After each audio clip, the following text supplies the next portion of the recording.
The Indiana Fever walked into their final clash with the Chicago Sky carrying more bruises than most teams could handle. Their superstar Caitlin Clark was already shut down for the season with a lingering groin injury. Their depth chart was shredded by more absences than a training room should ever see. And yet somehow they walked out not just with a win, but with a statement. A statement that this team isn't just surviving. They're rewriting who they are in real time. Steph, what stood out to you about Caitlin and kind of the ray of emotion she probably felt as you came to this decision? Yeah, I mean, it's frustrating, number one, just all the injuries that she's had. Obviously, I wouldn't speak for her, but and the amount of work that she's put in to position herself to be able to play. But ultimately, you know, I think the big picture is the most important thing. Her long-term health and wellness and her being 100% when she's ready to go is the most important thing. But the headline wasn't just about the scoreboard. It was about toughness, about identity, and about one player in particular who showed exactly what it means to carry a franchise's fight on her shoulders. Into Gabby Williams, got hit in the forehead, and it caused 2 black eyes. And you can still see some of the remnants of them, and now she's sporting the bloody lip. She is as tough as they come. Look, tough. Lexie Hull entered the night with 2 black eyes, the lasting reminder of a painful collision with Gabby Williams days earlier. By the time she left the floor, her lip was split open from another blow. Yet she played through it all, embodying the grit and determination that has defined this Indiana season. And what she said afterward may just go down as the defining moment of the Fever's playoff push. You know, and I think with this group too, they've been incredibly flexible, as well as resilient. And you know, our group has continued to fight, claw, and position ourselves that we're in the hunt for the playoffs. And tonight is the most important game, and Chicago is the most important opponent. And how we approach this game is all that we're focused on right now. This is the story of how a battered roster, missing its brightest star, tore through their rivals, swept a season series, and cemented themselves as a team that refuses to fold. From the moment Clark's announcement dropped, her own words confirming she would not return this season, the Fever's reality shifted. I feel a disappointment for them more than anything because, you know, you want them to see her at her best and us at our best. You know, I hate that for fans, but at the same time, you know, again, for us as a team and for Caitlin as a person and player, her health and wellness is the priority. For weeks, fans held on to the hope she might heal in time to join the playoff chase.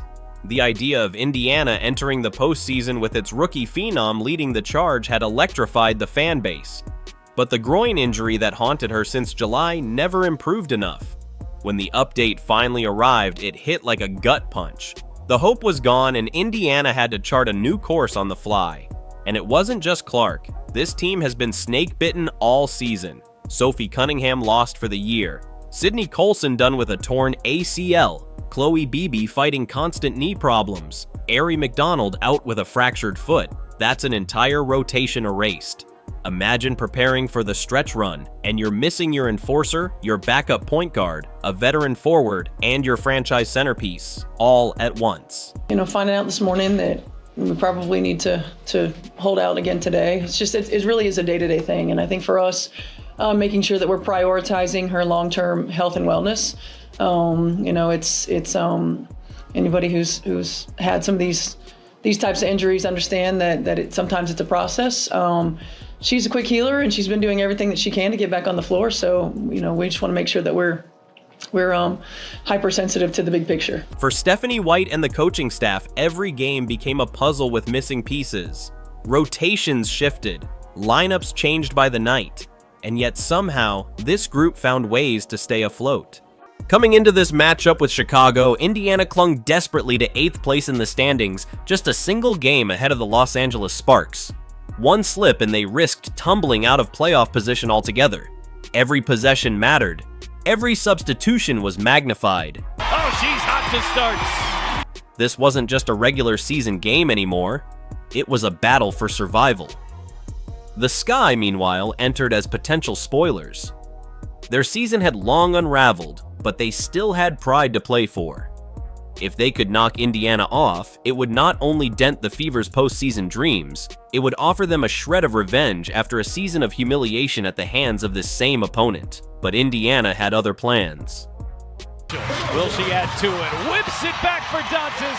Kelsey Mitchell putting on a show. From the opening tip, Kelsey Mitchell wasted no time reminding everyone why she's one of the most dangerous scorers in the league. Slashing backdoor for the first bucket, then pulling up from deep, she torched Chicago's defense before they could even settle in. 3 straight makes, crisp footwork, pure confidence. And now she's sporting the bloody lip. She is as tough as they come. By the time the Sky scrambled to adjust, the Fever had already built momentum. Lexie Hull joined the early barrage, knocking down mid-range jumpers while absorbing hits on drives. Even when her lips split open on a hard foul, she refused to slow down.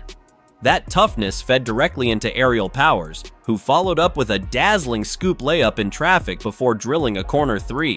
Good defense from Boston, but Cardoso gets the bounce. I have to want a whole bunch of new things. Oh, Kelsey Mitchell, she's 3 for 3 to start tonight. Will she add to it? Whips it back for Dantas.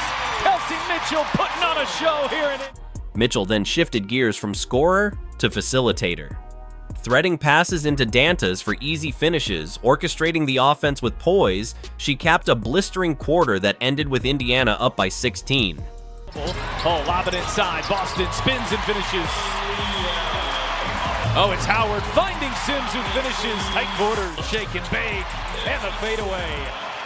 It wasn't just hot shooting, it was precision, efficiency, and a clear signal that even without Clark, this team wasn't going to tiptoe into the postseason. They were going to fight their way in. Coming into this matchup with Chicago, Indiana clung desperately to 8th place in the standings, just a single game ahead of the Los Angeles Sparks. One slip and they risked tumbling out of playoff position altogether.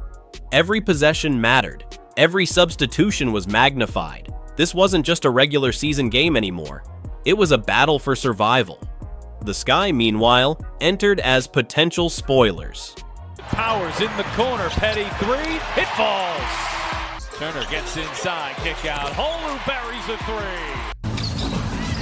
Indiana's just been able to hold Chicago at an arm's length here tonight, and Natasha Howard putting together one of her best games. Their season had long unraveled, but they still had pride to play for.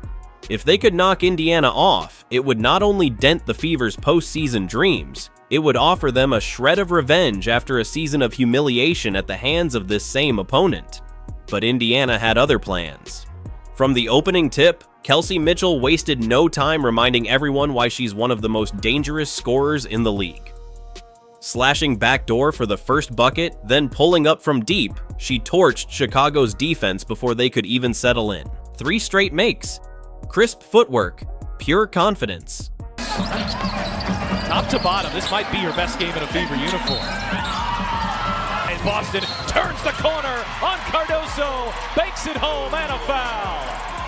By the time the Sky scrambled to adjust, the Fever had already built momentum. Lexie Hull joined the early barrage, knocking down mid-range jumpers while absorbing hits on drives. Even when her lips split open on a hard foul, she refused to slow down.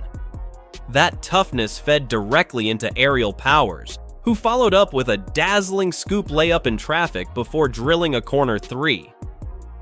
Mitchell then shifted gears from scorer to facilitator, threading passes into Dantas for easy finishes, orchestrating the offense with poise. She capped a blistering quarter that ended with Indiana up by 16.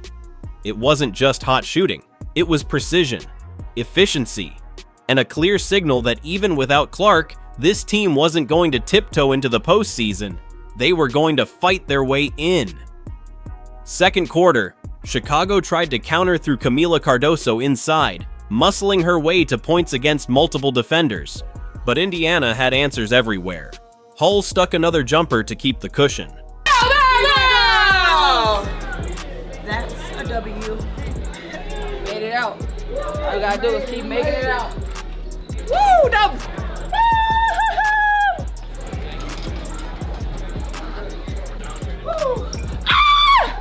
Aaliyah Boston, steady and relentless, spun through traffic for a bucket and foul that ballooned the lead to 20. Natasha Howard, doing a bit of everything, found Odyssey Sims cutting for a slick finish before hitting Sims with a swing pass for a wide-open 3. Then Howard took her own turn, shaking a defender and nailing a 1-foot fadeaway that left the Sky reeling. Sims continued her surge, blowing past defenders for layups and connecting with Howard on perfectly timed pocket passes. Even when Elizabeth Williams briefly stopped the bleeding with a post hook, Mitchell responded by slicing into the lane for a layup of her own. By halftime, Indiana's lead hovered at 15. Chicago had shown flickers of resistance, but the Fever always had an answer.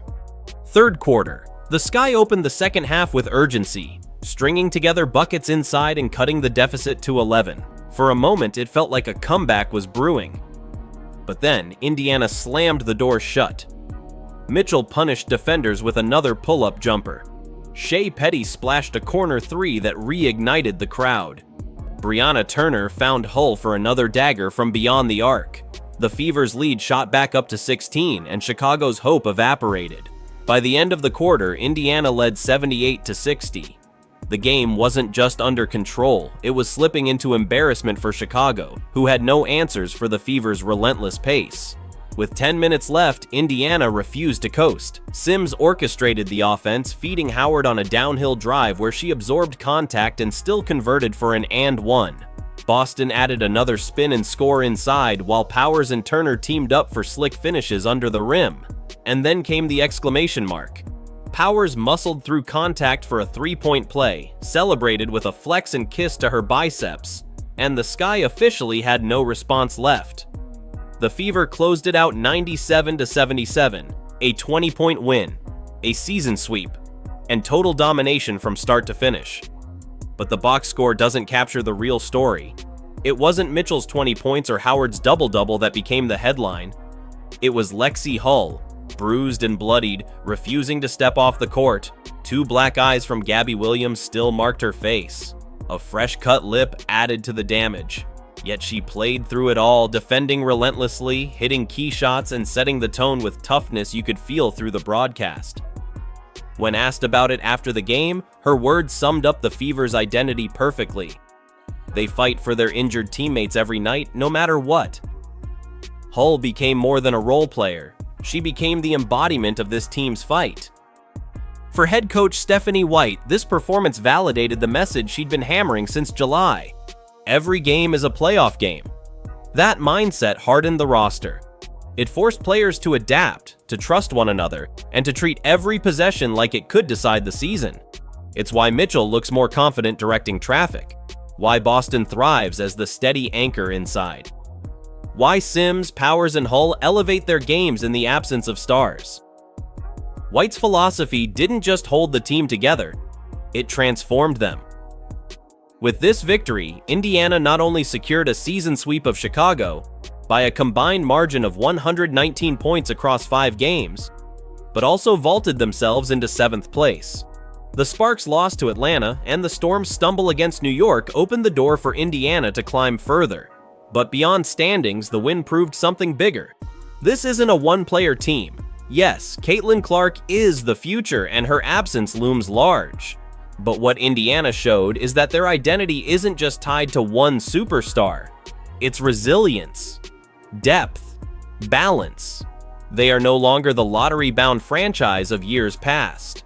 They are a playoff team, battle-tested, and built to punch back no matter who's missing. So, what does this mean for the Fever's future? In the short term, it means they'll likely secure their playoff spot even without Clark. In the long term, it means when she returns healthy next season, she'll be rejoining a foundation already hardened by adversity. Instead of asking Clark to carry everything, Indiana will surround her with teammates who know how to win without her. That's how dynasties begin, with a culture that refuses to crumble. So yes, Indiana didn't just beat Chicago. They swept them, embarrassed them, and left them in the dust of history. They proved they can win without Clark, they proved their toughness through Hull, and they proved their balance through Mitchell, Boston, Howard, Sims, and Powers. For a franchise that once lived at the bottom of the standings, this win felt like the ultimate turning point.